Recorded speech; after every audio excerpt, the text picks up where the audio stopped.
we did let him watch a lot of YouTube on his own for gamers and streaming and stuff like that.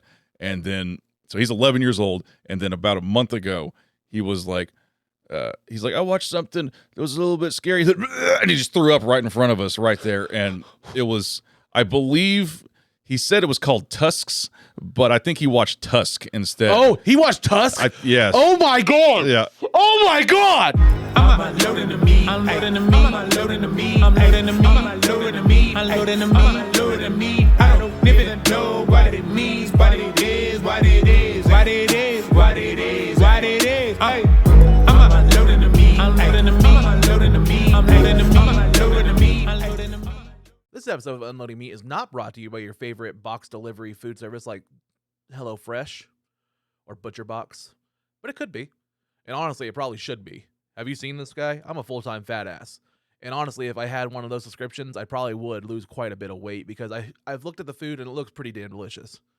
I mean, all food looks delicious to me. That's kind of the problem. But if you want to stop these fake ads, make sure to reach out to your favorite company like HelloFresh and tell them to sponsor Unloading Meat. Now, back to the show. Hey guys, new episode of Unloading Meat today. You know, the only that has higher cholesterol than your father. I'm glad he laughed at that off camera. You can't see it, but you can hear it. I have the amazing co-host of the ultra cool, ultra red Cellar Dweller open mic on Sundays, and also trivia night on Tuesdays. JB Watkins, what's up, buddy? Hello, thank you for having me. Welcome to Unloading Meat, man. Thank you for coming down to Bartlesville. Yes, it was a beautiful drive. I didn't consider Bartlesville. I guess last time I've been here, I was a kid, but now that I'm looking for a place to live permanently, the drive here was pretty convincing. Honestly, it's freaking gorgeous on the way up here. Yeah, and it's a straight shot from Tulsa on 75. Yeah, I mean, right. It's not that bad. And it's like when I first started this show, I was always trying to say like, "Hey, it's a Tulsa podcast." You know, I'm Tulsa. You know, I'm doing my comedy in Tulsa and stuff like that. But really came down to like I had a couple people that canceled just because like when they found out it was Bartlesville, they're like, "Oh, I'm not doing the drive." Shit. So I was like, "Fuck, okay, I'm gonna label it as a Tulsa comedy podcast for a while just to see if I can get people to actually get onto it." Yeah. But now it's to the point where it's like, okay, I'm doing this drive like 3-4 times a week. Yeah, you are. You're hitting a lot of mics. I'm trying, man. You're hitting a lot of mics. You're doing great, and with the drive that includes, that's admirable. Well, my thing is like I like giving people a little taste of what I do 3 to 4 times a week. So I'm like, hey, I'm doing it this time. Like, hey, if you want to be on the podcast, come on. Fuck yeah, it's great. Not that I have any ego about it, but I'm just like, hey, I like people that put in the effort too, and I appreciate it. You know what I mean? Like, I'm not having any ego. I try to be humble about it, but I appreciate people that take their time out of their day to come all the way down here. Absolutely, I'm grateful you brought me on. I always love being on any podcast. On this. Well, not any. There's been some shitty ones, but thank you for having me. This is a great podcast. So yeah, you heard that right here. Yeah. JB said there's some shitty podcasts. There's some shitty podcasts out there. Yeah, because literally anyone can make one, but it's people that put in the effort and the production with the lights and the microphones and everything. That's a totally different story. So yeah there's definitely some effort put in here. So thanks, man. Yeah. I like to say like all this is intentional as far as like everything on here. It's not just about like, you know, how much shit I bought from Hasbro Pulse. Right. Yeah. It's like it's more like I tell people I like to have it kind of be overwhelming on the set. Yeah. And you to be distracted by the colors and all the characters so much that you forget about the lights and the cameras and we just have an honest conversation. Right. It kind of gets the guard down pretty quick. Yeah. And 9 times out of 10 it usually works. Who's your favorite Marvel character? Marvel character? Man, that's tough. It's like who's your favorite superhero? You can say DC, anybody. You have a favorite superhero? I hate to say it, but I want to say Batman because that's a good choice. I just last week I read the Dark Knight Returns from the 80s that Frank Miller did. Yeah, fucking it was amazing. It was so dark and gritty, and it's just like it was everything I wanted in a comic. It was fantastic. Who's your okay? So if we're gonna get all that subject. Who's your favorite interpretation of Batman as far as voicing him, playing him, or anything? Who's your favorite Batman? Ooh-wee. Okay, good question. I love Kevin Conroy as Batman. That's mine. Yeah. Okay, good. Okay, I love Kevin Conroy as Batman, but I love Michael Keaton as Bruce Wayne. Oh, good take. Yeah. Because every other Bruce Wayne to me has been really, it seemed like cocky playboy type of thing. Yeah. But I loved Michael Keaton's take because he was kind of unsure of himself and kind of stammered and wasn't really. You could tell there was a a heavy line between Bruce Wayne and Batman. Yeah. Where like, I hate to even bring up George Clooney, but George Clooney, it's like he's clearly Batman. He's this rich, cocky bastard. Yeah. And he's Batman at nighttime, and it's just. Well, like, it's funny that you bring up Bruce Wayne because, like, in my mind, or Michael Keaton, because when I see Michael Keaton's Batman or Bruce Wayne, I think of, remember Kill Bill? Yeah. Remember the great monologue when he's talking about Superman? The and speech, how, yes, I know exactly what you're talking about. Yeah. And it's kind of like Michael Keaton's take on Batman, where, like, the Bruce Wayne in that universe was the act, and he's not very good at it. Yep. Yeah, that's great. Yeah. You know what I mean? I totally agree. Yeah. And, like, he's unsure of it, and that's the mask kind of thing. He knows that he's Batman's, but he's faking it. He's putting on an act during the daytime. Yeah. So yeah, I thought that was beautiful. I'm interested to see what the Flash movie does with it. Yes, me too. I'm excited. I wanted some more Michael Keaton Batman for ages now. And all the toys, man. Yeah, I know, right? Fucking nuts. Oh, fuck. God damn! I watched the fiance and I watched Batman and Robin just like 2 weeks ago, and it's Clooney. It's just as bad, if not worse, than I remember it being. Like, there's been 2 movies in my life that I went to the theater and walked out on. There was End of Days with Schwarzenegger. Ooh, and then I walked out on that one, and I also walked out on Batman and Robin, 2 Schwarzenegger movies. Wow. The only movie I've ever walked out on, what was that fucking movie? It's a weird. What was that movie? It was like. It had Cat Williams, Ice Cube, and they were like robbing a church. I have no idea. It's like it's like, I don't know, but it was like, I don't know. It was just bad. Yeah. It was fucking horrible. I was just like, why the fuck? My friend was like, I want to go to this movie. And I was like, okay. And we went to watch it. And I was like, how big of the check did Cat Williams get? Like, holy fuck, this is bad. Yeah. Hollywood was into Cat for a while. I know he said some wild shit and got on the blacklist, but he's funny, and he had a lot of personality, and that's African American list. Not what I meant. But yes, I know Hollywood rewards big personalities. And Cat Williams has a huge personality, and like it just didn't take. I guess he wasn't the person to want to bend over the desk and do what they wanted to do. So. This episode of Unloading Meat is not brought to you by your favorite mobile banking app such as Cash App. Man, I love using Cash App, especially when I'm doing things other than buying drugs. Cash App. You got some very cool shit here. Thanks, man. Yeah, it's I say it all the time, but it's called divorce. Yeah, understood. It's you at least have a hobby you've stuck by that I can clearly tell you've stuck with this. Yeah, except for the stuff that fell down. Right. But like me, when it comes to any hobby, I'm just like I don't. I've never been diagnosed with anything, but it's like I can't stick with a fucking hobby. Like I'll have this great idea and do it for 6 months. And honest to God, comedy's if we were to consider that a hobby, that's something I've stuck with longer than pretty much anything else. Yeah. It's only been 3 years, I think. So yeah. Well, like real talk, I had Thunderwolf on the couch yesterday. Yeah. And he was talking about how he got diagnosed with ADHD. Yep. And he's taking the stuff for it and everything like that. And it was like life changing. And we had a pretty good talk about it because I was like, man, I've always wanted to like know about that path because I feel like I've kind of had something in that realm. Yeah, right. And like, there's times even on like my podcast, like it's hard for me to even get into going into those sometimes and just sitting down and actually focus on doing those. I'm like, okay, I want to try on this project, and this project. It's like, but I got this deadline to do. You know what I mean? And it's hard for me to even focus on the things even that I love. Yes, right. It's the stuff that I need to do, and I want to do shit for Seller, and I want to do shit for Trivia, and I just get so goddamn distracted, and it's hard for me to focus. Maybe I just need, I don't know, like everyone's on something these days. Maybe I need to go talk to a fucking doctor. I mean, there's no harm in that. No shame in that. I mean, I honestly, therapy saved my fucking life whenever I got divorced. Yeah. Like I put it off for a while. I'd never gone to a therapist, and it dealt with my childhood trauma, my sexual abuse, all that shit. That's what led me to be on the stage. I mean, I 100% understand that. I am a absolute nervous wreck every time before I go up on stage. Like Seller is probably the least nervous I am because I know most people in that room. I'm the least nervous, but I'm still every time I'm just like right before like 30 seconds before I'm like, oh shit, like what am I going to do tonight? I'm just nervous, and then I can grab the mic and I can bullshit a little bit and be okay. I'm not one of the best bullshitters. I don't see myself even really as a good host, but I'm working on it. And you do great, man. I gotta say, I've enjoyed it. Even the times I've been in Kindles or even the Cellar, I've enjoyed it. Well, thank you, but to me, I don't possess the riffing ability of a good host, and but I'm getting a lot of practice in, so Yeah. I think I'm getting better. Yeah. But it's still tough. What's it say? You got to put your like 10,000 hours or whatever the hell. Something like that. Yeah, Yeah, it's like a lot of the Something the white people tattoo on their arms. yeah, right From Asia. This says funny. Nice. Okay, hell yeah.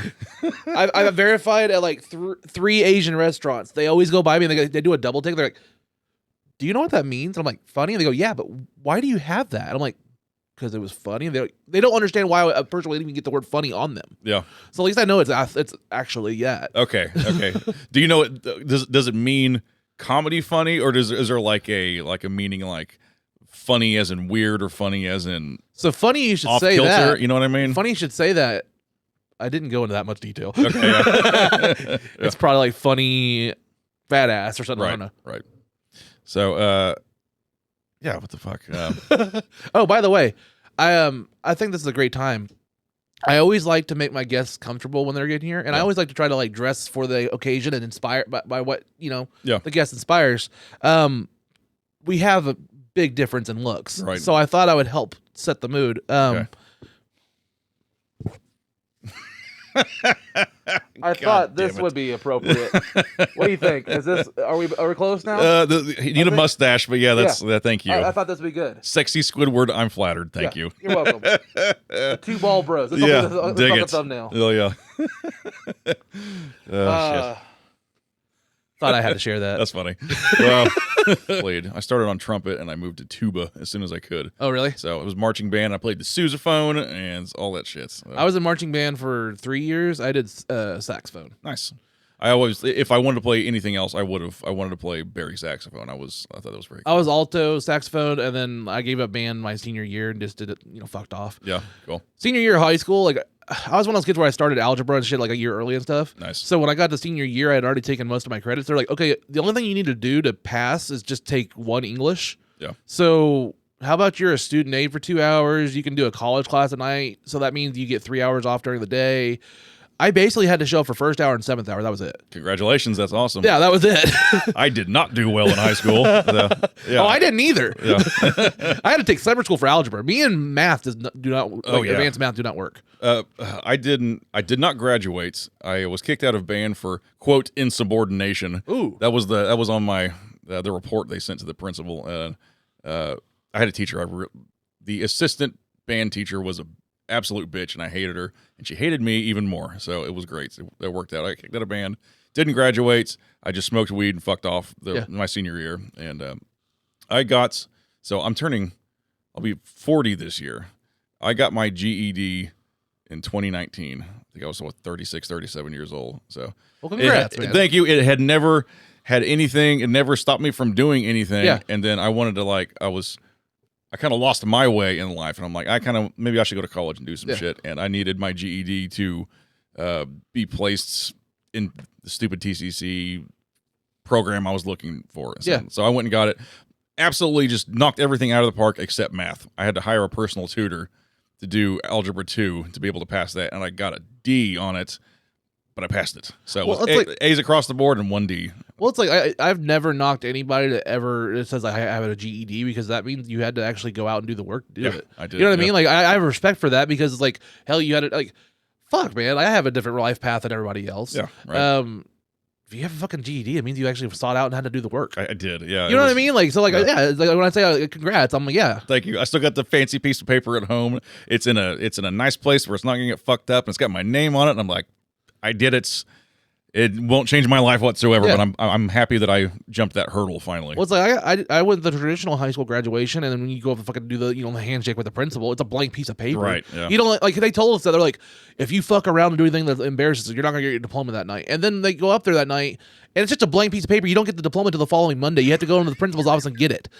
And once I found that out, okay, so I've told this before, but I'm kind of that guy where if you tell me that rule and I can question the rule, why it's even there. Yeah. I'm gonna fuck with it. Right. I just have that. I can't control it. It's just if there's a fucking stupid rule, I'm gonna call it out. Right. Yeah. They were trying to tell people don't dress any inappropriately. Don't wear. Don't do anything stupid with your hair. Don't they were trying to control how you dress and everything with the graduation. Right. So I had long blonde hair my senior year. I looked like Chris from Family Guy. Nice. I shaved it into a long blonde mohawk that night. Nice. And I took my cap off as I walked up, and I walked up with a blonde mohawk, and my principal was like, and I just forced him to shake my hand and walked up down. Good. But I'm just like one of those things where it's like, it's like a stupid rule. It's like, fuck you. Yeah, good for you. That's he shot a student that year too. It doesn't fucking matter. Yeah, all right. Yeah, my principal killed a guy. Really? Yeah. He a former student got drunk and thought he was climbing into the window of his house, but he was one street over. And he climbed in the window of the principal's house, and the principal shot him with a shotgun. Whoa. Wow. And then he realized it was a former student. Wow. Yeah. Where was this? Dewey. How long ago? 10 years ago? I've never heard of this. That's crazy. Dude, my 4 years at Dewey were fucked up. Like, we've talked about it. Like, we had a Spanish teacher allegedly burned down his own Mexican restaurant to get the insurance money. Okay. All right. We had a band director fondle a teacher or a student in the instrument closet. We had the principal shoot the student. And that was all in the first 4 years I was there. And then the creme de la creme was we had the basketball teacher arrested and sent to jail for forcing a female student to have oral sodomy on him. Jesus. Yeah. God damn. Wow. Yeah. Dewey. Yeah. Fuck Dewey. Wow. Yeah. And like the best part about that story always is like the teachers or the students and their parents had a protest and picket line outside of the school. Yeah. They were like, bring back our coach. Oh shit. And shit like that. Like we don't care that he was a fucking pedophile. Right. Like I was 16 at the time, and like this is before the days of high. If you wanted to get on the internet, it was dial up. Yeah. To figure out what oral sodomy meant in Oklahoma was a stretch. And when that's in all the newspapers around here, like he's charged with oral sodomy, I'm like, what the fuck is that? Yeah. And then it's like, oh. Yeah. Like, damn, he was a trendsetter. Like he's ahead of his time. Jesus. Now everybody's eating ass. Yeah. Like, fuck. God damn. Let's see, I went to Bixby. And I'm sorry. Yeah, me too. It's not I'm just kidding. It is not something I'm proud of. Believe me. And so I went to Bixby, and it was there was a assistant principal who he made my life hell the last 2 to 3 years of high school, and I remember he got busted for.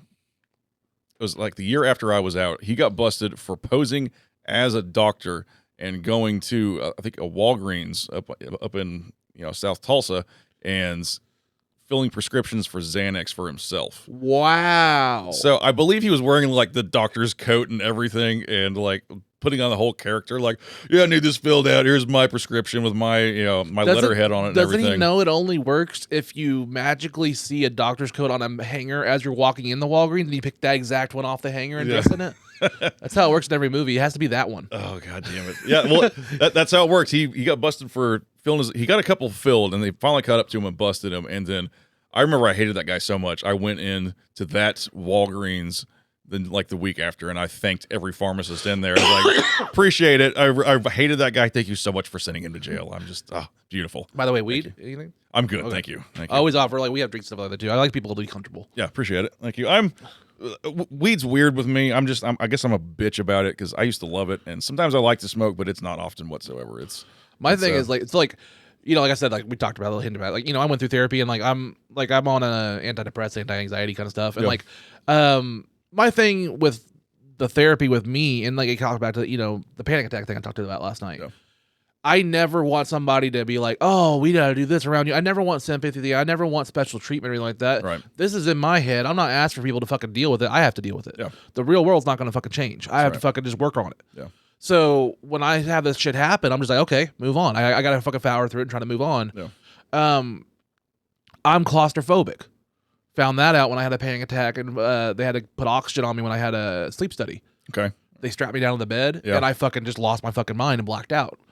The cellar triggers me a lot. I bet it does. So if you see me at the cellar, anybody, please don't take any offense. I pop in, pop out, and I'll go up, and I'll mostly stay up there and smoke upstairs. Yeah. If you call me, I'll go down there for like 20-minute intervals, and I'll go back up. Yeah. Because those tight spaces, especially if it gets crowded. Mm-hmm. The time that what was it when the proposal thing happened with Roscoe and Katie, right?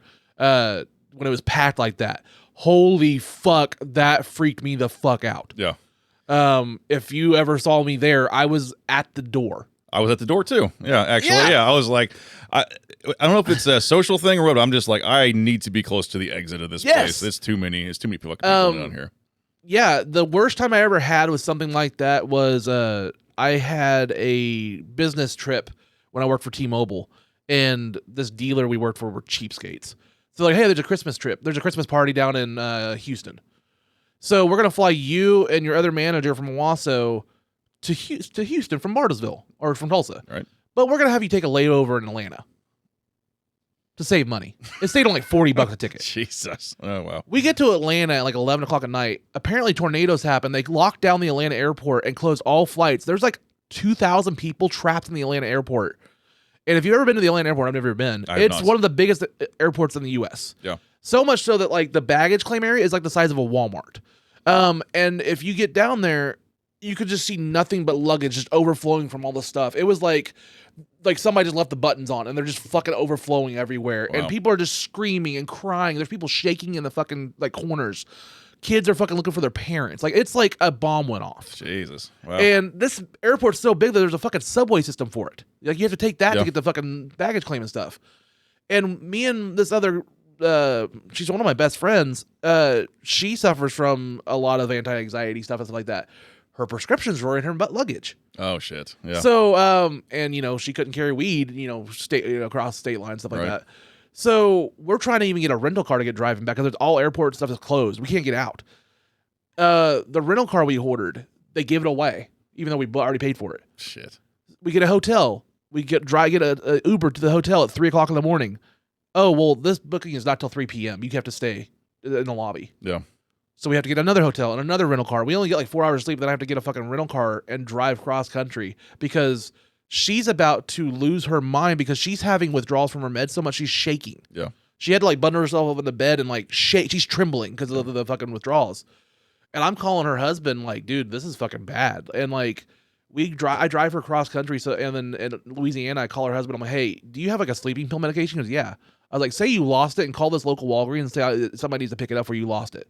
He did that, and then I knocked her ass out, and I drove her all the way fucking to Oklahoma. Okay, goddamn. Like, that kind of shit was fucking traumatic. Like, you know what I mean? Like, but there's also a bonding. I don't know why I went on the tangent, but like, what I get is like that part where of being trapped in that airport really fucking gets me of like the trigger kind of shit of like trapped in fucking shoulder to shoulder. Right. Okay. And by trapped, were you?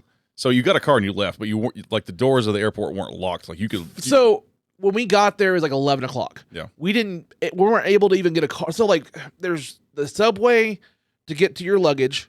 So you got left off at the terminal, and then you had to take a subway down to the luggage area. Yeah. So we're going back and forth like that. Then by the time we get through that, it's a couple hours, and we're just like shoulder to shoulder cycling through thousands of people. Yeah. Jesus. Just to find out there's no chance we're going to get our luggage for another week or two. Right. Because they can't even cycle through it. Right. Jesus. So then we had to take the train back up, and then we get up to the rental car section, and by the time we even get through that, they'd already given our rental cars up, even though we paid for it.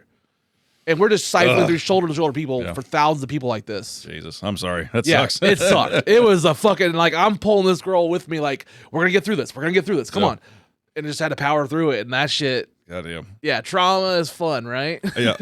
I don't have anything that severe when it comes to being locked inside, but I was in Broken Arrow a couple of years ago, and a tornado was coming through, and I just got back from the bar, and I was a couple beers in me, so I went to Dollar General to get something, and they're like, tornado's coming, and they locked the doors, and they're like, you can't leave, and I said, okay, and I unlocked the door, and I left. I'm like, you're not keeping me here, fuck this. And then I went to across the street to Come and Go to get something else, and they're like, tornado's coming, you can't leave. And I said, fucking sorry, bro. Yeah. And I unlocked the door, and I left again. I'm like, fuck that, this shit. Another one of those rules were like, why? Yeah, right?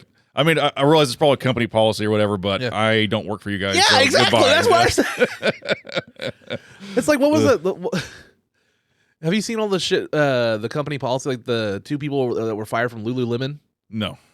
That they were trying to, like, stop the robbers or something like that? Or, like, they were, like, went outside and chased them or something like that? Okay.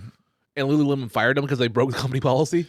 And, like, all the conservatives were like, hey, they're trying to save, stop all these bad thieves and stuff like that. And it's like, it's turning into this fucking political thing. And it's like, well, technically they endangered themselves, and, like, the company is like, you shouldn't do that. Yeah. That's I understand that's a policy at Quick Trip. Yeah. That's why I guess theory so bad there is like the employees are instructed, do not chase anybody. You will be fired. Just stay on the premises. It's not worth your life. Yeah, totally. Yeah. Right. I mean, honestly, like, I get that. Like, honestly, I completely understand a company saying, and I kind of respect that. Like, it's not worth your life. Yeah. A candy bar is not worth your life. Lululemon tracksuit's not worth your fucking life. I assume they're probably trying to save their asses from PR disasters and shit like that. But they're in the moment. They're not thinking. Yeah, I know. I'm talking about the company. That's why the policy's in place. Yeah. Is so you can't sue us if you get hurt. Exactly. Yeah. That's the main thing. Yeah. Yeah. I mean, that's the real thing. Yeah, you can lose a $30 case of Budweiser over a $30 million lawsuit for getting shot in the parking lot. Yeah. So yeah. Facts. Yeah. Welcome to Tulsa Comedy. Yeah. Right. Oh, dude, that QT, the quick trip off of Denver up by Cellar. Yeah. It's only getting worse. Have you been to that one? You know what I'm talking about? That's the one with the zigzags counters, right? When you walk in. I do. Or is that the one on Peoria? I think you're thinking Peoria, but it's the one. It's like I get off of Highway 51 and hit Cellar. It's like just a couple blocks, but I went to that Denver quick trip the other day, and it's like there is police officers. There's 2 cops inside the place, both of the guns, like hands on the gun, just watching absolutely everybody go through. There is homeless people completely outside the perimeter, like on the sidewalks, just like circling the place. Yeah, and it is awful, man. Like it's not because of the homeless. It's just this fucking situation is so goddamn terrible. The economy is shit, and I can bitch about capitalism all day, but it's fucking ridiculous. I mean, it's one of those things where like. What I was getting at, there's quick trips that I've seen, maybe the Peoria one, where like because of the theft and the crime, they've kind of turned into I don't know if you've been to a Dollar General recently, but like they have the aisles now when you walk in where they're like actual built-in aisles that you have to zigzag through. Oh yes, to get to the center counter. QT has been doing that. They next to the beer section, they blocked it off, so you have to circle back by the counter to go out. And there's even some of them where you have to scan your fucking ID to be able to open the beer coolers at all. Yeah. Yeah. And it's a bad section when the QT roller griller section is behind the counter. Oh, I haven't seen that. That's it's either there's some in Tulsa, either the Peoria one or the one close by. But like usually you can walk up and get a taquito or something like that or a corn dog. When those are behind the counter, that means they're losing a lot of them because they can't cost more than a couple cents each to make. Yeah. So, oh shit! Wow. You get some shady sections. You'll notice how bad of a section is if you go to QTs. Yeah. Yeah. God damn, there was a shooting in Tulsa a month ago, I think. It was over off of the Gilcrease Boulevard. And there was someone, I think, there was a guy who went to, I think, a QT, shot an employee, and then just randomly, and then just left. Didn't even take anything. What the fuck? Went across the street to the library, shot another fucking guy in the library, and just, like, turned himself over to the cops. Didn't steal a goddamn thing. Just shot 2 fucking people. Both of them in the back of the head and just turned himself in. That was it. Just like, I'm crazy. I killed 2 people. Take me to jail. Some people's bucket list, man. Fuck, man. Yeah. That's all I got on that. That's all I can think of. There's a lot of shit I want to do, but not kill 2 fucking randos. God damn, it's terrible. That was my only riff I had. Right, yeah. Shit. Yeah. Bucket List 2, starring Jack Nicholson. Fucking Morgan Freeman. Electric Boogaloo. Fucking Jack Nicholson's not looking too good these days. No, I saw those photos. He's living life, though. He's living it. But he's fucking melting, dude. He is just like gravity has taken hold, and he's... Who knew that he would turn into Kathy Bates from About Schmidt? Right, yeah. Oh, I'm saving that. My Kathy Bates shit. Oh, yeah. Shit. Kathy Bates can get it. Yeah, she's Hashtag get it, Kathy Bates. I love all Kathy Bates. She's good stuff. Did you see that she's going to be Matlock? What? They're rebooting Matlock, and they're putting Kathy Bates as Matlock. Okay. And watch the trailer, and just it's hilarious because she's a female woman named Matlock, and she's a lawyer. Okay. And when they see her name, it's literally in the trailer several times, where they're like, Matlock's just, like the old TV show, or like the old lawyer. Okay. Like, it's like a pun in the universe that, like, Matlock exists kind of thing. And now she's a woman. Okay, so it's not...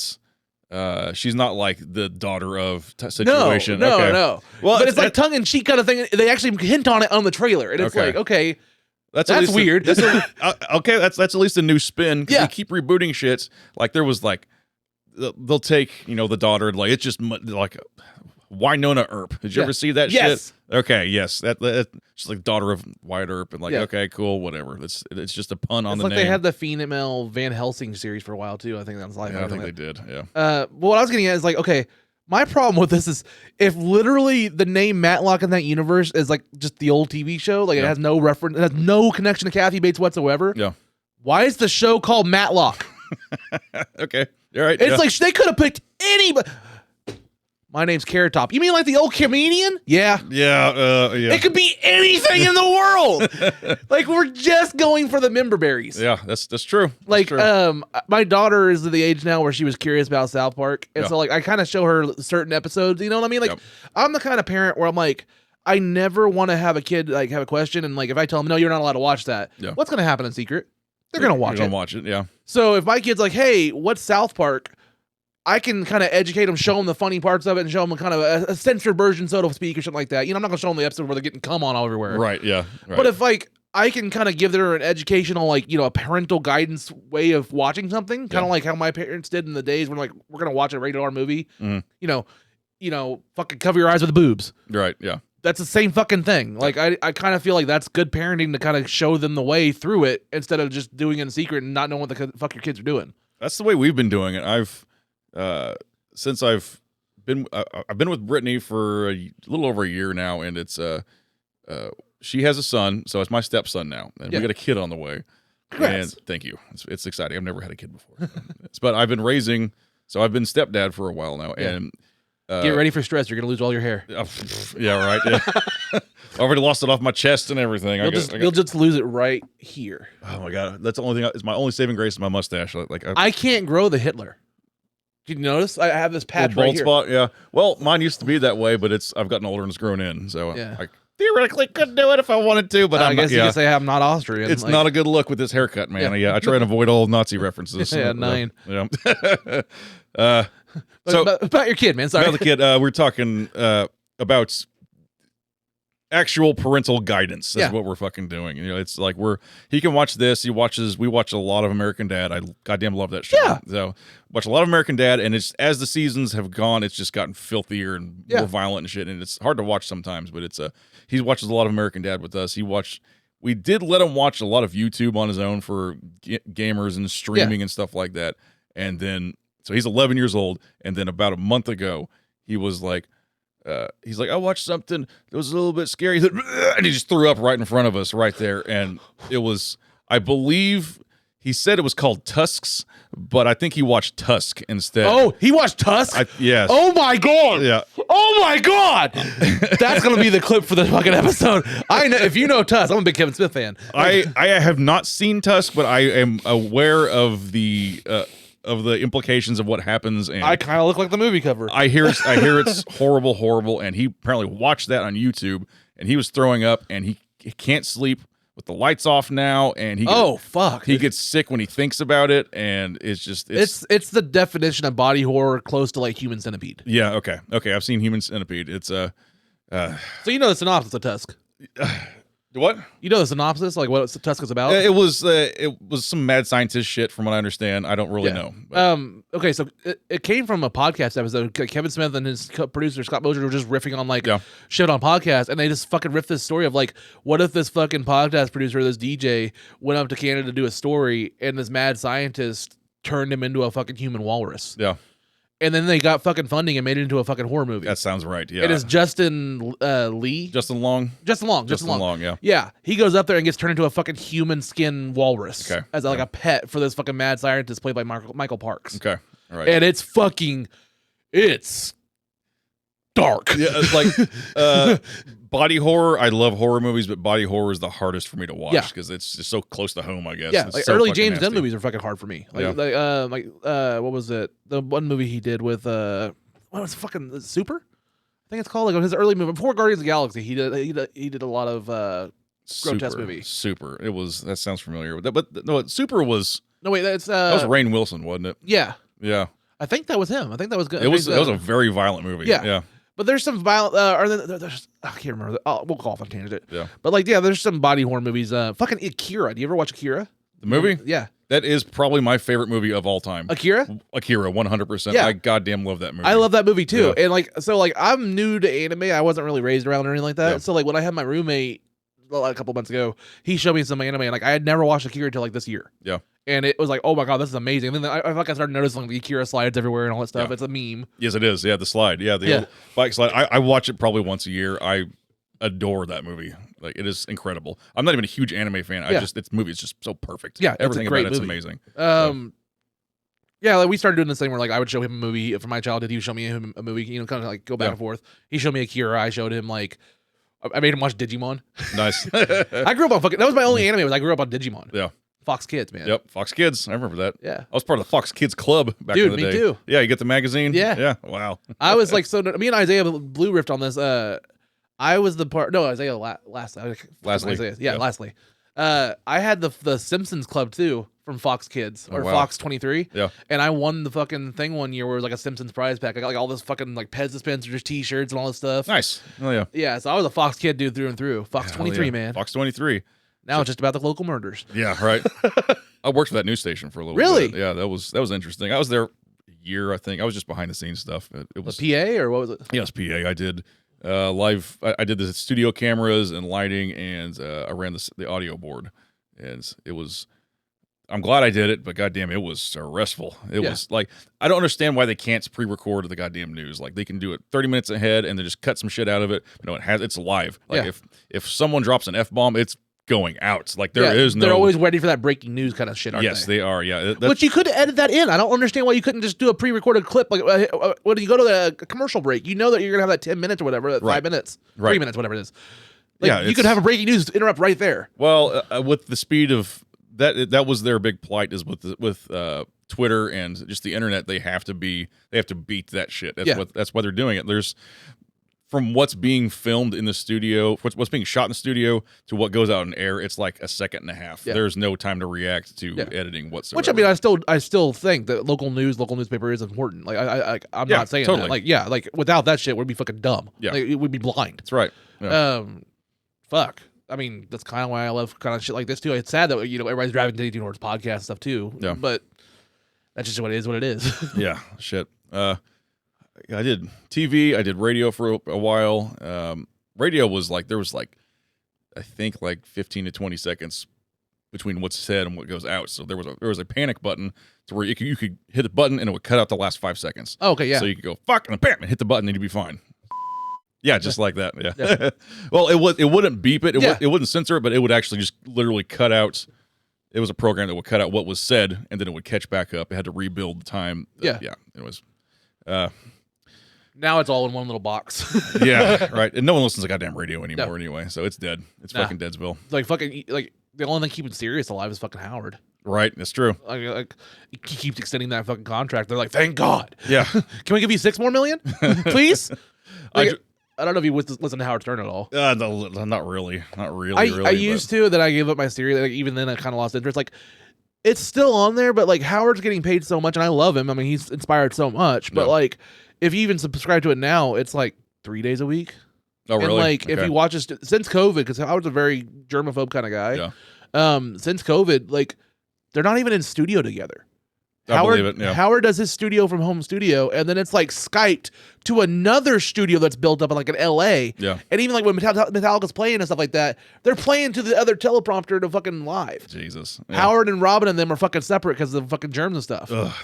And it's just like, I think it's a radio douche thing. I would say a lot of people that I worked with that were really germophobic, microphobic, whatever you call it. But it's just being able to get your way and complain and I don't know, just you lose touch with reality. Yeah, you do. You become so fucking egocentric that you get your way with things. People are just like, okay, you're the star of the show, so you get your way, and then it rolls into microbes and shit like that. You're gonna be fucking fine. You're a pussy, but it's kind of like whenever, like, I don't know if I'm a big Kevin Smith fan. I'll even watch his evening with Kevin Smith. Yeah, those are great. Yeah. His stories about Prince. Yes, it's and amazing. He's talking about, like, when Prince had those stories like, it's 3 a.m. I want a camel. And they have to explain and talk him down, like, why it's not logical sense that, like, 3 a.m. in Minnesota, while it's snowing, you can't just get a camel. And Prince is like, why? Like, he just doesn't get it. Yeah, he's so far out of the spectrum of normalcy and society that he doesn't get it. But it's Prince, and we'll give him a pass because he's Prince. Yeah. So, yeah.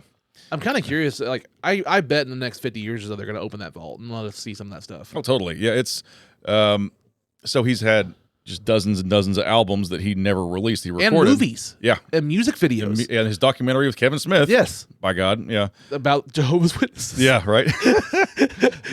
Yeah, like there's just a whole entire vault of full-on things with outfits, cinematography, like choreography, dance sequences, and music videos. Yeah. All that shit's filmed for his personal collection. He just puts it in a vault. It's gonna come out at some point. It's up to his family or whoever is in charge of all that shit. The estate. The estate. Thank you. That's the word. So the estate in a similar situation, the estate of Frank Zappa. It's always been very under wraps. Like the family's been fighting with itself for just fucking decades.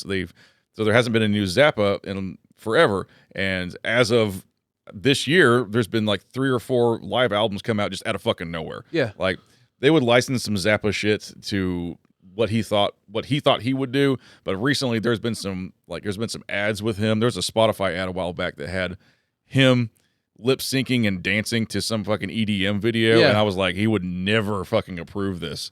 But apparently the estate did, but they're releasing albums and they're fucking incredible. Yeah. So I kind of agree with what I already have a roaster that you look like the guy that kind of really appreciate Frank Zappa. I do. It just writes itself, He man. changed my life. Yeah, Frank Zappa was he's a hero to me. I love that man. The nice mustache too. Yeah, I know. Like I can't grow it.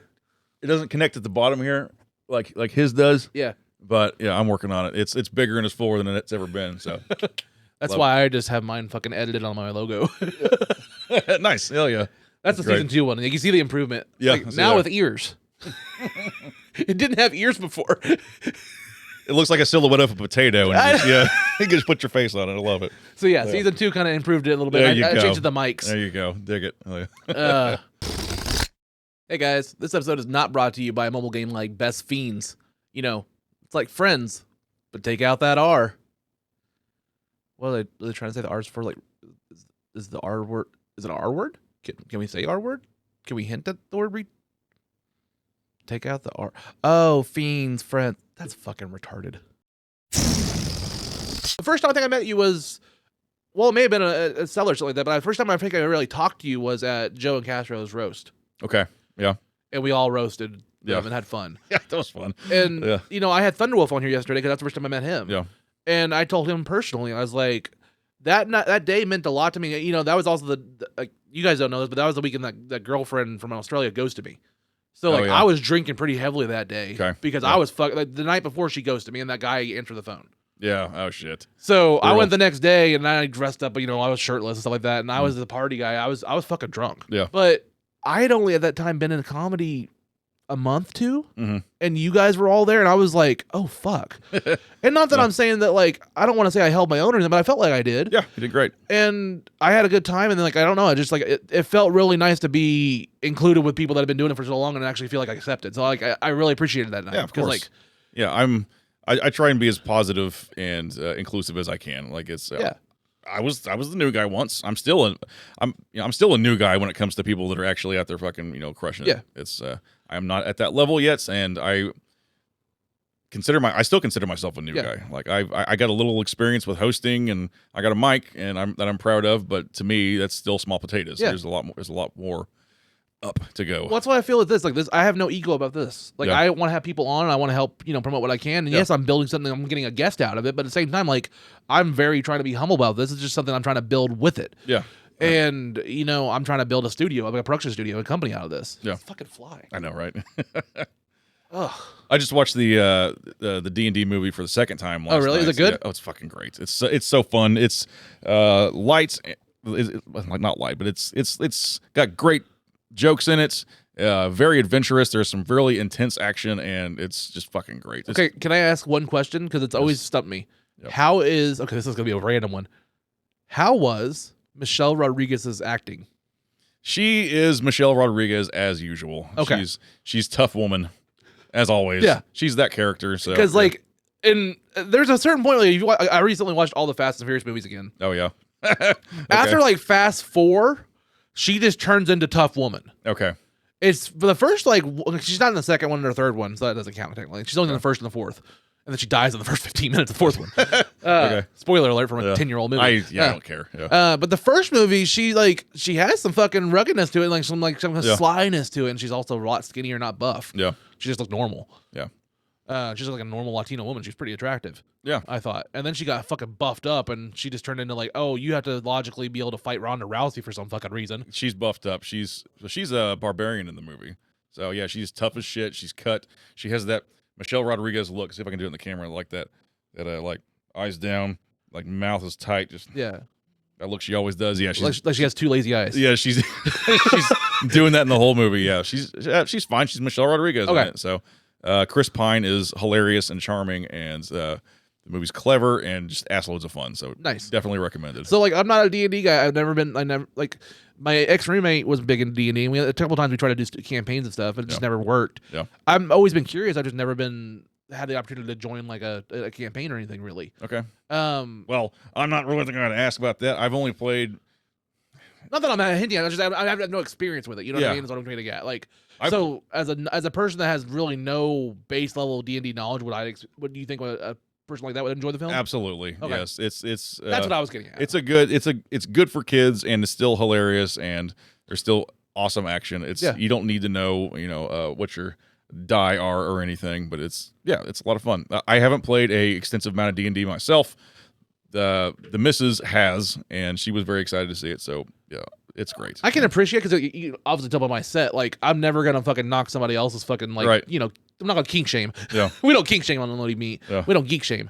Geek shame. I mean, you're sitting in front of Transformers and fucking AEW action figures. Nice. I didn't look back here yet. Yeah. So. That Transformers back there. Oh, I was huge in the Transformers back in the day. I was at.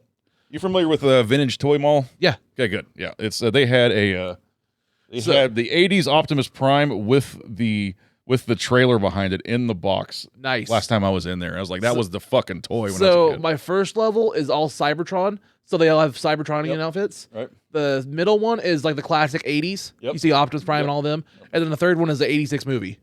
So wow. Okay. Yeah. So nice. I have it. And then if you go lower, it's Beast Wars. Beast Wars. Fuck yeah. All right. Good. And then I have an Autobots, and I have Decepticons on the other side behind you. Nice. And then the top, you can see all the big guys. I even have the fucking Ark, like, and the Dinobots. Yeah. And, yeah. Oh, hell yeah. That's great. If I ever get big enough, so like, there's some things where I kind of gave up collecting as I got more into comedy this year. Like, I've reached a stage where like I have a good set and everything like that. I'm happy. And this really got me through COVID, because like I was flipping toys for a living. Yeah. That's what I paid the bills during COVID. Oh, nice. Like, you would go during COVID, nobody's going out. And on the coast, there would be these exclusives like Target, Walmart, stuff like that. Yeah. And they'd be sold out. But here in Tulsa or Owasso or anything like that, nobody's going out, nobody's collecting. So I would grab them all up and I'd flip them. Nice. And that's what got me and paid the bills. Wow.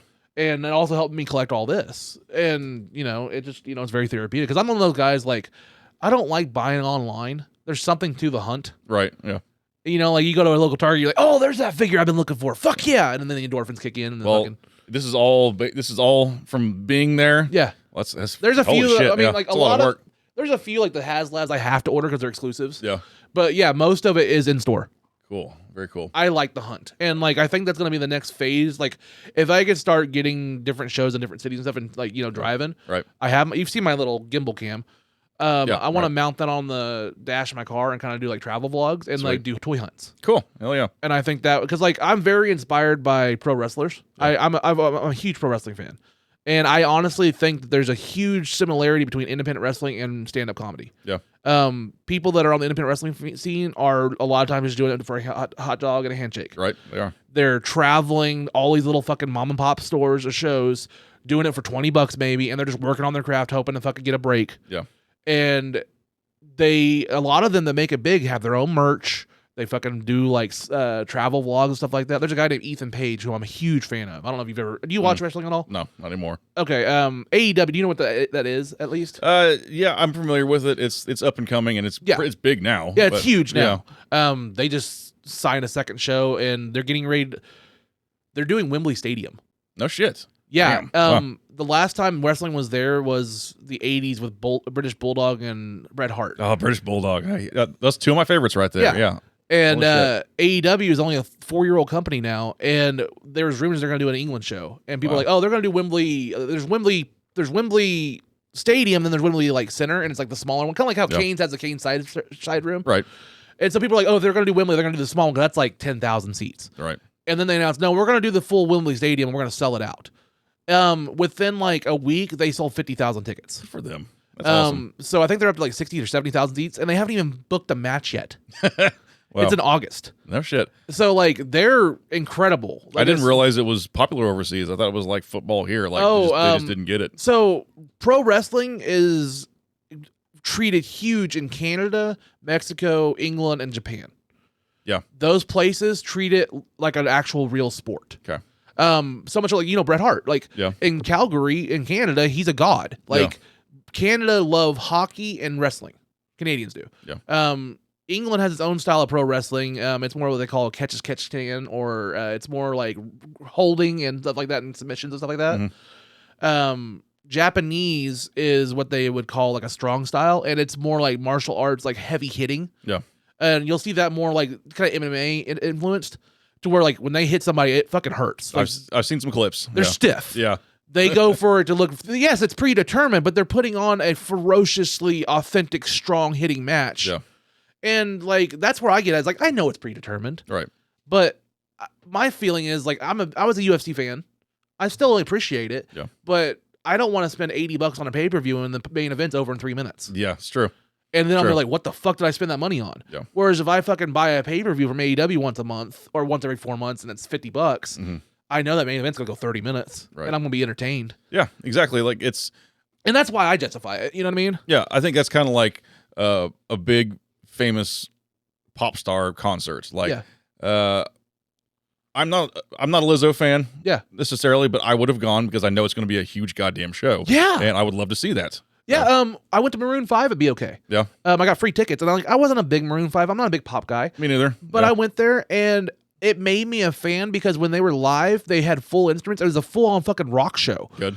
And the encore, he has a fucking walkway descend from the rafters, and he walks from the stage to the middle of the crowd, and he's playing fucking live guitar solos to the fucking crowd. Nice. And I'm like, this is a fucking amazing performance. This guy's a showman, and it made me a fan. Nice. What's his name? The guy from fucking One Direction now, Harry Styles. Yeah. I'm a fan of Harry Styles. Who the fuck would have thought I was a Harry Styles fan? But I saw him at Coachella, and I was like, dude, this guy is a fucking showman. Hell yeah. And like, he fucking performed with Shania Twain of all people. Okay, good for him. And like, and Lizzo. Yeah. But like, I was just like, God damn, like that was a fucking monster concert. And like, I go by effort. I go by people that are putting in like solid effort, and like, you could tell that they're fucking talented. You know what I mean? I don't care about the genre. Yeah. Yeah, it's I do appreciate a good fucking production. I really do. Like this is a I don't give a shit about Maroon 5, but I would have loved to have seen that. Like a fucking walkway descending from the sky. That's great. Yeah, so. Like I when my first concert at BOK, when it was a long time ago, when it first was about to open, like 2008 or 9, they had Metallica there. And it was the first time Metallica was in Tulsa like 20 years. Yeah. And it was Kirk's birthday. Okay. It was during their Death Magnetic tour. I don't know if you remember that album cover, but it was like pang. Yes, Death Magnetic. Yeah. But it was the big casket cover, like the big black casket. Yeah, right.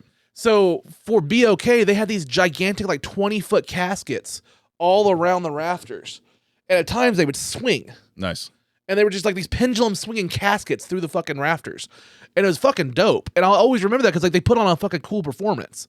And they had it timed with lighting and everything with the songs. Yeah. So when they're doing the monster solo, these fucking gigantic caskets are just swinging. Very cool. And I'll always remember that because you know what I mean? They made a moment. Yeah. And it was worth the money. I feel fortunate that I got to see Rammstein at one point in my life. So it was most people haven't. It was just 2001. It was a long ass time ago. I was still in high school. It was. We're just gonna backtrack that Du Hast reference. Oh goddamn! Till Lindemann, the singer, he's in trouble right now. So he got some allegations come out, but don't they all? Yeah, they all do. It sucks. The Flash in theaters now. Right? Yeah. So that'll be the tag. This just happened yesterday, so it's gonna settle, and we're gonna see what the fuck happened. But I did get to see Rammstein in 2001. It was the Pledge of Allegiance tour at what used to be the Ford Center in Oklahoma City. I don't know what it is now. And they don't want to call it the Ford Theater. It It was Rammstein, Mudvayne, Slipknot, and System of a Down. Oh my. Okay, the last one popped me. I'm a huge System fan. At the time, I was like, I could have nutted watching it. I was just like, I probably would. I still love System. They're great, but I was a monster fan back then. Like that was the band. And I still think one of my probably top 5 albums that changed my life, and it's Mesmerize, Hypnotize. Okay. I was going to say the original self-titled was the fucking... Yeah, and the Steelers album's good too. Blew my fucking mind. There was nobody else sounded like him. It was incredible. Yeah. Love System of a Down. We got that song on the first album that it's 3/4 time. It's the Peephole is the name of it, and it's a fucking deep cut. It's a waltz metal song, and I was like, this is all very cool and very exciting. And then I heard that song, and I'm like, holy shit, this is wildly different. And I got to hear more of this shit. It's delicious. If there's like a thing of like 10 albums I have to have on my list before I die, or kind of that the double album of Mesmerize, Hypnotize is up there. It's in there. Incredible. Yeah, it's a great fucking album. I quote those songs like terracotta, terracotta, terracotta pie. Terracotta pie. I always identify with the higher pitched backup singers. I'm working on bits about that too. Like, I have a very high pitched voice. Yeah. When I sing, I can sing soprano and stuff like that. I can sing Frankie Valli and shit because karaoke. So I can't sing rap. Growing up as a white kid with rap, I couldn't rap. Yeah. But I could always sing the hooks that all the female singers and stuff did. You know what I mean? I have I have songs about that, or jokes about that. But I love that kind of shit. So when System of a Down is like terracotta, terracotta, I can hit those pitches, and I love that. Nice. I always love the second singer. I love Surge. What was the second singer's name? Darren. Yeah. I loved his voice, his high pitch when he would go up. Yeah. Because it complimented Surge so well. He did, yeah. It sucks that, that was the problem with those guys is Darren was the primary songwriter. And as the albums progressed, you could see he wanted more recognition for what he was doing because he became more prevalent as the albums went along. Yeah. And they released 2 singles 5 or 6 years ago, and it was Darren songs with Surge kind of in the background just doing support, and that was it. And they sucked. Yeah, like Surge had a couple solo stuff like Sky Is Over and stuff like that. I like that. It was a good album. Yeah, it was okay. But I sing Lonely Day at karaoke. It's beautiful. I love that song. I love his voice. Yeah. And that guitar solo fucking gives me chills. Yes, that's a fucking. It feels like water, like rainfall or something like that. It's what I always think of. Yeah, it's beautiful. Yeah, I love that we can jam about that kind of stuff. Yeah, hell yeah. I don't know. I've always identified with that kind of stuff. This is off kilter. I sing The Darkness. I love The Darkness. Oh yeah, okay. I believe in a thing called. I'm familiar. I've heard a few songs. But the album's 20 years old. Yeah, and they're doing a U.S. tour. They're not coming anywhere near here, and I'm fucking heartbroken. Of course, yeah. I think the closest is Kansas City. I'm like, I can go there, but nice. Because they're from England, so what's the chance I'm gonna be able to see them again? True. So I'm like, maybe I want to go. True. Goddamn, like I'm saying, Rammstein was in Dallas last year or the year before, and I was not around, or I didn't have the money. I was just like, God damn it, I missed them. It's such a huge show. Yeah, I recommend go on YouTube, just watch one of their shows. It's just fire, explosion, and there's fucking cum sometimes, and it's beautiful. As so it should be. As there should be. Happy Pride Month. Yeah. Have you seen Guar? Yeah, I know of them. Okay. Especially on Jenny Jones back in the day, or Ricky Lake. Yeah. Yep. It was one of those talk shows that was hilarious. That's one of the all-time favorite talk show clips. That's great. Yeah. So that lead singer, Odorous Arungus, passed away about 4 or 5 years ago. So they got a new guy who was already in the band. Spoiler alert. Yeah. They're still incredible. I saw them in October. They were here, they played the Canes, and it was amazing. They brought out a gigantic robot demon monster and did battle on stage, and everyone got absolutely soaked with blood and fucking whatever bodily fluids, and that's great. Guar, everyone needs to go see Guar. Go see Guar, God damn it. It's completely off kilter, but similar. Tech Nine. I'm a huge Tech Nine fan. Yeah, I grew up with Tech Nine in this area.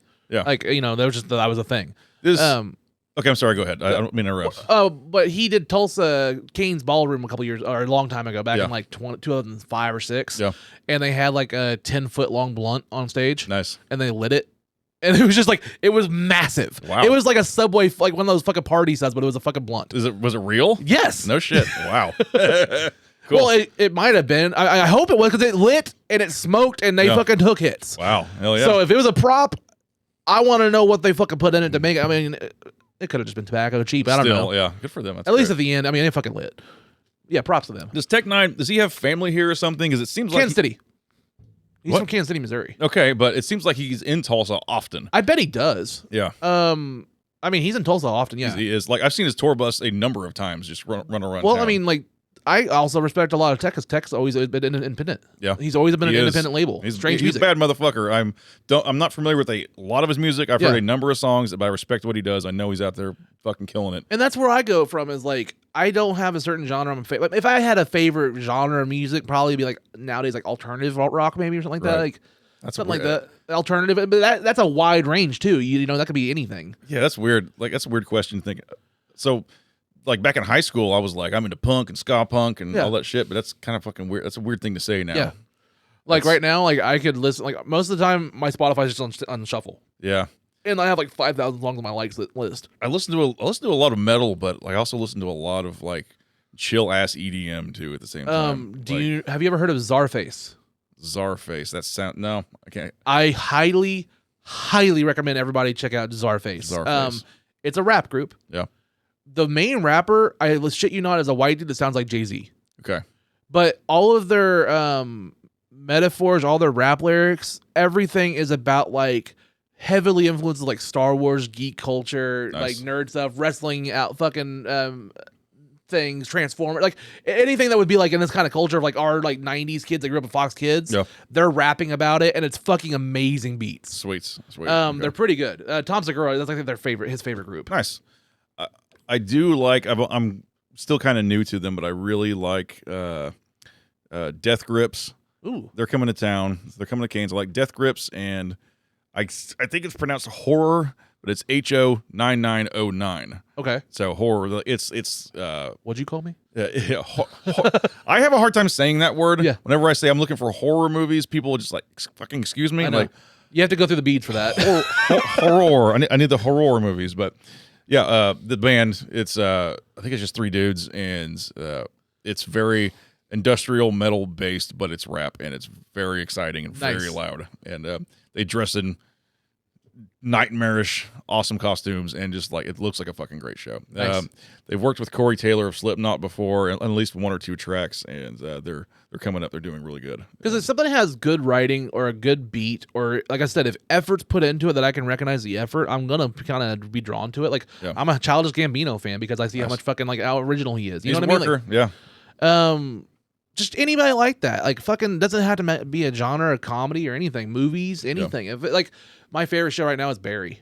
I haven't seen it. I'm familiar, but I haven't seen it. It's my like. It just finished. They just put the last episode out like last Sunday. Nice. And it may. I'm rewatching it right now. It may be the perfect show in my opinion. I hear it's great. I hear it's very, very good. I've not watched it. I got other shit on my plate at the moment, but it is. I will. They're 30-minute episodes, and they're only 8 episodes a season. And there's 4 seasons. Oh no shit! There's 32 episodes. Okay. Perfect. And what that show is interesting because they did 2 seasons, and then COVID happened right when they were starting pre-production on season 3. Yeah. And in an effort to keep everything going, he's like, well, can we just go ahead and write season 4 and keep it going and get people paid and working through COVID? Yeah. So they blocked and basically figured out season 3 and 4 through COVID and took a 2-year break between seasons 2 and 3 coming out. Okay. And so 3 and 4 are just now coming out, the seasons that are finished. Yeah. But I like to say now, because everybody will tell you, oh, it's a show about a hitman that takes an acting class. Yeah. I like to say it's a comedy show. It's a dark comedy show with drama behind it that morphs into a drama show with a hint of dark comedy. Okay. It flips. Okay. And it's Bill. Like I said, I love effort. I love people that have their own visions. Bill Hader's a Tulsa guy. Yeah. This is his show. He wrote, produced, and the last season he directed every single episode. Nice. When they do action sequences, it's like levels of John Wick style action sequences. But like the writing is superb. It is so well crafted, well thought out. The characters, like Henry Winkler, has like the best performance of his life in this fucking show. Awesome, I love that guy. And like he can go from one moment being absurdly funny to just dark, depressing, and like sad, and then immediately just switch it. Good. And like it's some of the best acting too. For like if somebody's ever wanted to be on stage, I would say watch this show and even mute it sometimes. Bill Hader does. There's even entire masterclasses on YouTube of Bill Hader acting with just his eyes alone. Okay. Because there's certain scenes in this show where there's no dialogue and it's just you just see every range of emotion just from his eyes, and it's fucking impressive, dude. Like it's so fucking impressive. Good. Okay.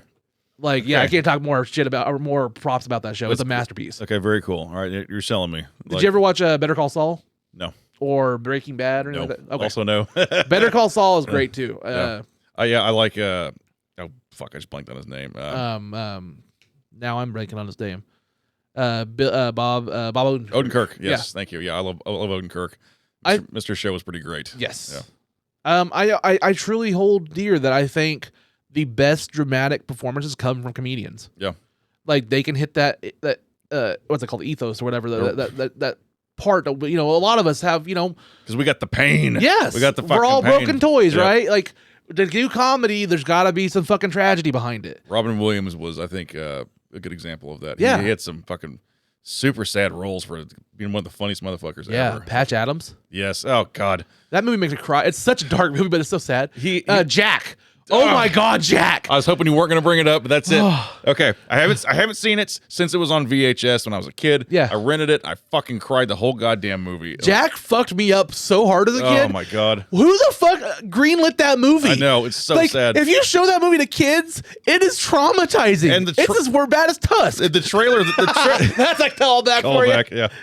The trailer they had for that, it was like, hey, he's a kid. It's fun. Like, blah, blah, blah. I'm Robin Williams as a child, Yeah. but grown up. Like, that's a fun scenario. Yeah. And then the movie is just like fucking heartbreak. It opens with that scene of him being born and his mom's screaming and pulling the kid out. And it's like, oh my God, it was fucking Like reverse savage. Benjamin Button kind of thing. Jesus, yeah.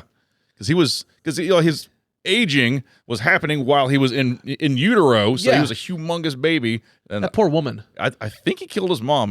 He might have. Maybe he did. I don't but- remember. I just know his dad's never gonna make her come ever again. Yeah, right. Yeah. Ugh. Call the boys. We gotta work on a mom the tonight. jaws will leave. Yeah.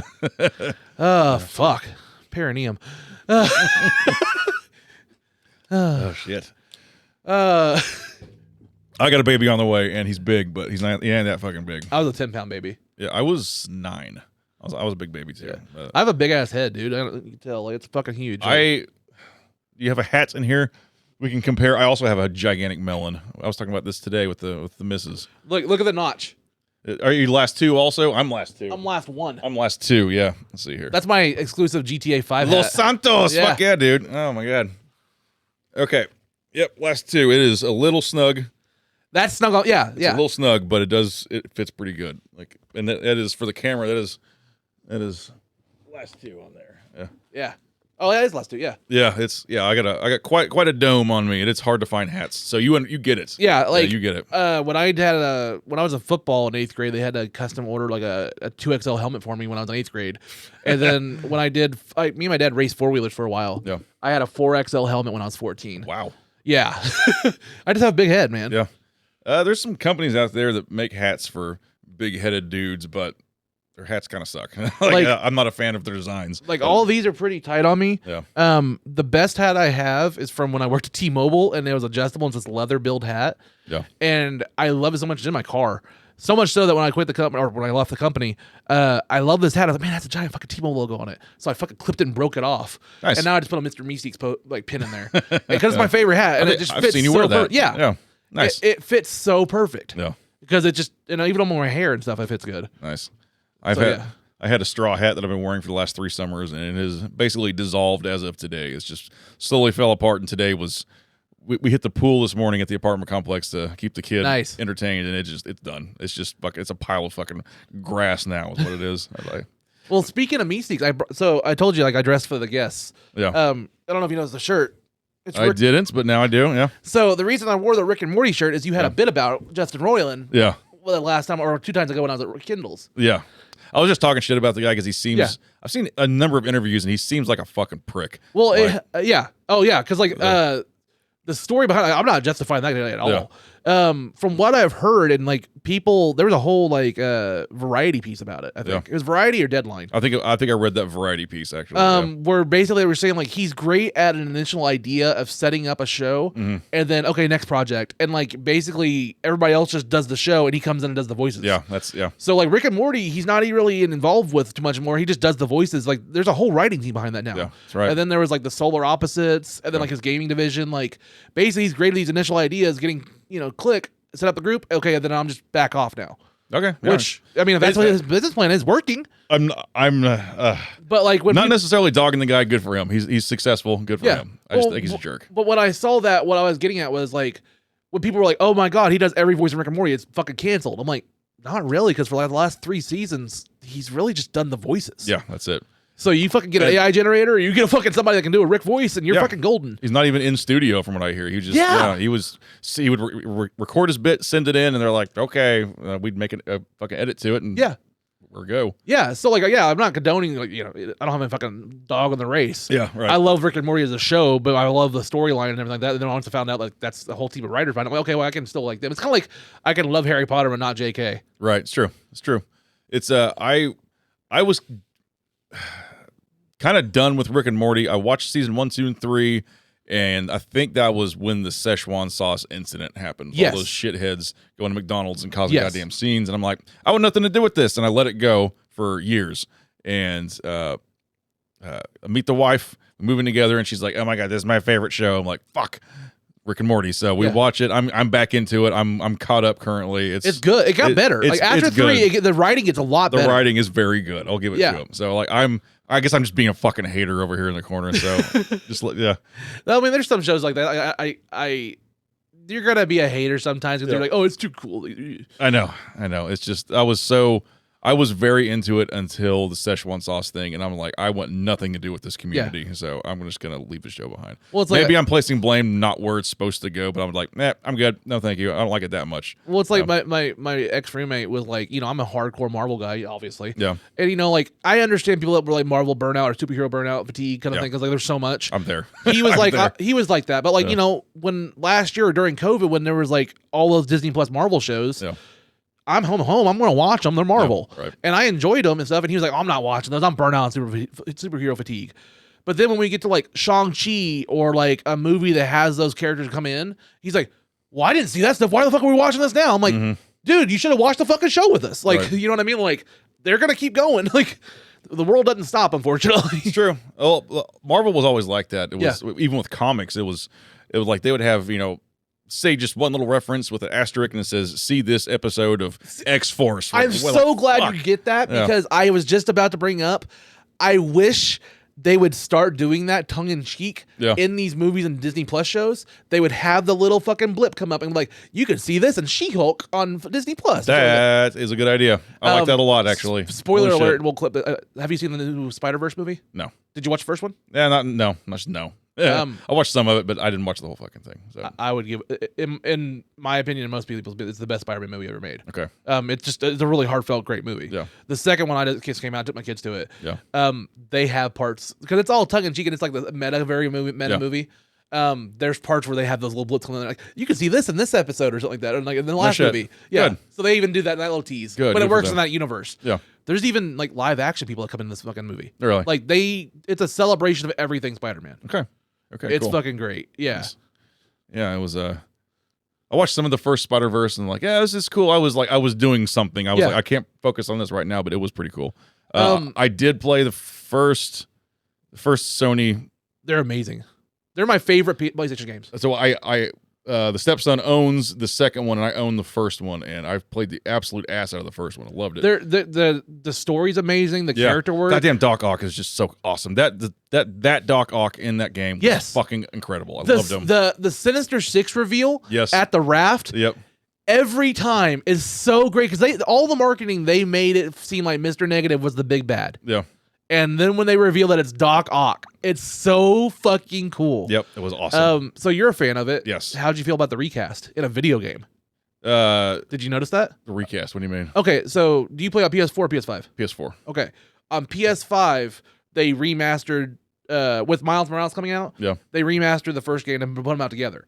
Yeah. Well, when they remastered it, they fucking upped all the resolutions and all the graphics, and they mocap and everything, and it was during COVID. They couldn't get the same motion capture actor for Peter, so they recast Peter Parker's face for the remaster. It's a completely different actor, but the same voice. Really? It is jarring if you played it on PS4. Like, I'm going to show you. Like, actually, that's the first I've heard about this. I have no idea. I'm a big fan of screenshots. Yeah. When I'm playing games, I take an ass load of screenshots of just cool moments. And one of my favorite screenshots I ever took was in that scene in the first Spider-Man where you are playing as Mary Jane in that hostage situation where you're in the train station. Okay, so you can go to you can open up her, you can do selfie mode like you can with anybody, Yeah. but you're Mary Jane and you're doing your little, where's the camera? You're doing your little like peace sign, like, hey, you got terrorists behind you pointing guns and shit. I got a couple of those. I'm like, God damn, this is the best screenshot I ever fucking had. Okay, you can see the difference. Yeah. It's like, so for through the entire game, they recast him. What the fuck? So anytime you're playing as Peter Parker, it's a completely different face. The same voice though. Same voice. It's still, Okay. It's still Yuri. And like, Okay. and so when you get to these new sequels, like the Yeah. new ones coming out, Yeah. and even in Miles, Yeah. it's a different Peter. So Okay. that's the new Peter going forward. Did he die? No, it's just they couldn't get that same motion capture guy for when they remastered it, so they Okay. just recast him because they couldn't get it during COVID. Well, shit. Okay. Well, And they put out a thing like we tried, like we just really couldn't do it because of scheduling. okay. That sucks. Damn. I don't know if you saw the trailer for the new game. They put out a trailer for Spider-Man 2, and they're introducing Venom Oh, fuck. and yeah. the Black Symbiote. Sweet. Okay. You're gonna nerd out. We're gonna watch. Okay, cool. Let's do that. A few moments later. I love the Black Symbiote suit. Yeah. Oh, yeah.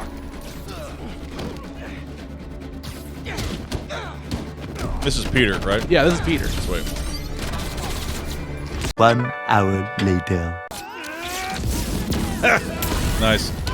3 at a time. Dig it. 2 hours later. Yep. He's mine. Well play. 100%. Well, yeah, that's Fuck yeah. that game. I'm on board. What was the guy that was like? I'm not into horror, but like there was there's a black actor with a very deep voice, like Tiny or something like that. He did like the Candyman or Lawnmower Man. Like he was famous Oh, for yeah. like, something like, you know what I mean? He has a very distinctive, dark, gravelly voice. Tony something. Yeah. Yeah, the Lawnmower Man. Yeah. The reason I bring that up, they're casting him as the voice of Venom. Nice. Hell So yeah. that's gonna be the symbiote voice of the voice of Venom. Was this Tony something? I got to fucking look now. I'm sorry. doesn't bother her. Yeah. Good old IMDb. Let's see. Boop, boop, boop. I want to say Tony Hinchcliffe, but no, that's Tony different. Hinchcliffe. Can you imagine him voicing Venom? Not Tony Shalhoub. Come on, damn it. Fucking Adrian Monk. Yeah. Ooh, symbiote. Adrian Monk getting a symbiote would be fucking hilarious. Oh my god, somebody needs to write that. I can't even fucking type. Candyman. Oh, god damn it. Yeah, I watched Candyman not that long ago for the very first time. It was surprisingly scary, actually. Tony Todd. That's Tony what I'm Todd. talking- Tony Todd. Yeah, that's Yep. what it is. Yep. It brought up Tony Shalhoub for me too. Shalhoub, yeah. The Shalhoub. He was great in Galaxy Quest. Love that guy. Yeah, Galaxy Quest is incredible. The movie's. I hope they don't. I honestly hope they don't make a sequel to fuck with it because it's so good. It's just. It's I heard that they're perfect. trying to remake it. Yeah, I keep hearing shit like that too. Man. It's perfect. I Yeah. watched it again with my daughter. I was like, this is great. It Yeah. still holds up. It's fucking amazing. It was like for such a hokey, weird little movie. It got a huge budget, and their CG was beautiful. Yeah. The costumes were amazing. They did so fucking good. I watched it with my 12-year-old daughter, and the best thing that she saw, like it's such a time thing, but like, so the ending of that movie, spoiler alert, is they crash in a real like starship into a Comic-Con, Yeah. and her response was, "That's not real. Comic-Con would be way bigger." And I'm like, no, back in the day, Comic-Cons were just small. They were just like for trading comic books and stuff. Like Yeah. you would have like one panel, and like it'd be like an open mic. Yeah. Right. Like Right. they weren't these big extravagant events with movie premieres and shit like that. Like Yeah. back in the 90s, the like Comic Cons were just like, hey, we're gonna trade and maybe you can sign some autographs from like comic book artists. Yeah, and they're playing on the size of those for like a weird little show like that. Like Yeah. really, they're doing it for Star Trek, but it was like people would show up for the B actors and stuff like that, Yeah. or like the all the ensigns. Yeah. and then the fucking with a grand entrance like that, Yeah. they crash the fucking ship in. I always. Oh my God. Did you watch a similar movie? Did you watch Fanboys back in the day? Ooh, no, no, I did not. Pretty good movie. It actually Yeah. has a lot of heart. Like when you actually figure out what the story's about. Yeah. It's about a kid. Like it's about one of the kids is like dying of cancer, Mhm. and they decide that they want to make him. He's not gonna make it to watch the Phantom Menace. Yeah. So they go cross country to try to steal a copy of it so they can make their friend watch it before he dies. Yeah. And it's pretty touching. It's actually a really Okay. good movie. Okay, it's got that one guy in it that I've seen in things. Dan Fogler, Yeah. the long hair guy. Yeah, He's yeah. in Fantastic Beasts. Yes, he is. He's the best part of Fantastic Beasts. Yeah, he looks like that guy. I haven't even seen Fantastic Beasts. It was on, and I was like, he looks like he fits in that fucking era. Yeah. Good job. He plays Jacob something. Okay. But yeah, just watch the first one. I'm- Skip the other ones. I'm brand new to Harry Potter. I just watched all the movies within the past 6 months. Yeah. Never seen any of them before. I've read the first book. I just cracked open the second one, so I'm learning. The movies hold up. I think it ends really well. It's a pretty damn good action movie at the end. Very good and very dark. Yeah. It was surprisingly dark, actually. Yeah. When Dobby dies, dude, my daughter died. I know. I was like, oh no, not Dobby. My 6-year-old, dude.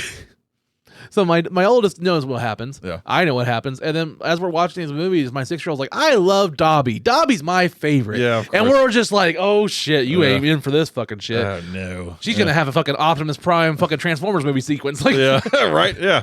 God damn that. Yeah, that movie, 86. Yeah. Fuck 'em. Shit.